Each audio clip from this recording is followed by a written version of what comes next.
আমি কিন্তু ব্যক্তিগতভাবে যদি মনে করা হয় যে এই যে শহীদ ওসমান হাদি ব্যাপারে তো এইটা হচ্ছে মানে সবার আমি যে পরিমাণে কান্দা মানে মানে কাঁদছি আমি। শহীদ ওসমান হাদির স্ত্রী এখান থেকে আসবার পর থেকেই কাঁদছেন। আমাদের কারো সাহস নাই শহীদ ওসমান হাদির স্ত্রী এই চোখের জল মুছে দেওয়া। এটা যদি আপনাদের সাহস থাকে আপনারা চাইলে মুছে দিতে পারেন, আমাদের সেই সাহসটা নাই। আমরা এখানে যারা দায়িত্ব পালন করেছি, হ্যাঁ, এখানে কিন্তু সকল সিদ্ধান্ত আমাদের না, ইভেন আমাদের উপরে কিন্তু বিভিন্ন রকমের চাপ আছে। হ্যাঁ, এই যে এই জায়গাটা তো এমনিতেই 144 জারি করা খুবই সেন্সিটিভ জায়গা, সেটা সবাই বলছে। আমাদের কিন্তু একটা পর্যায়ে গিয়ে আমাদেরও কিছু করার থাকে না। আপনাদের যখন আর কিছু করবার থাকবে না তখন তো আপনারা আমাদের ওখানে লাঠিচার্জ করবেন, নয়তো হচ্ছে জল কামান দিয়ে জল নিক্ষেপ করবেন। না, এত অল্প মানুষ জল কামান দিয়ে তো আমরা আপনার যদি ভাই মানুষ লাগে, কত মানুষ লাগবে বলেন? আগামী 2 ঘন্টার মধ্যে যদি আমি জড়ো করতে না পারি তাহলে এই জায়গা দিয়ে চলে যাবো। 28 তারিখে আপনি যদি আপনার রুমের সিসি ক্যামেরাটা যদি চেক করেন তাহলে আমাদের পাবেন।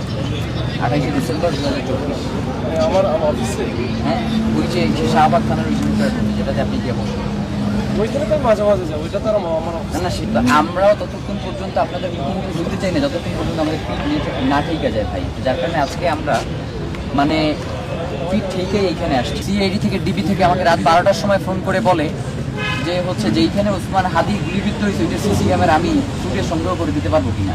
মানে কোন ধরনের ফাইজলামি চিন্তা করেন, মানে এইটাকে আমার দায়িত্ব নাকি যারা এটা তো আমরা যখন ঘটনা ঘটছে তার হচ্ছে ওই দিন হাফ অ্যান আওয়ার এর মধ্যে তো আমরা বের করছি, ওটা নিয়ে আসছি। তো এইটা তো কে বলছে আমি জানি না, এইটা তো আমরা যারা কাজ করছি যতক্ষণ পর্যন্ত আমরা এইটা হচ্ছে আধা ঘন্টার মধ্যে মোটামুটি না, যতক্ষণ পর্যন্ত আমরা সিসি ফুটেজ না দিই ততক্ষণ পর্যন্ত বের করা সম্ভব হয় না।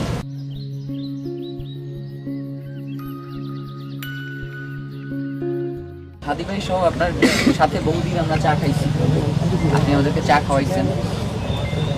এটা যেভাবে সত্য সেইভাবে এটাও সত্য যে আমাদের আসলে এখানে বসবার ছাড়া আমাদের আসলে কিছু করার নেই। তো যার কারণে আপনি আর কি আমাদেরকে মারতে পারবেন, কিন্তু এর বাইরে আসলে আমরা মারামারির কোনো কিছু নাই। আমি বলি মানে ওইটাই না, একজন এসে টাইম দিয়ে গেছে, আপনার একজন অফিসার একজন 7টার মধ্যে। আচ্ছা, আমি বলি এই আমাদের মারার ইচ্ছাও নাই বা ওইরকম কোনো ইন্টেনশনও নাই।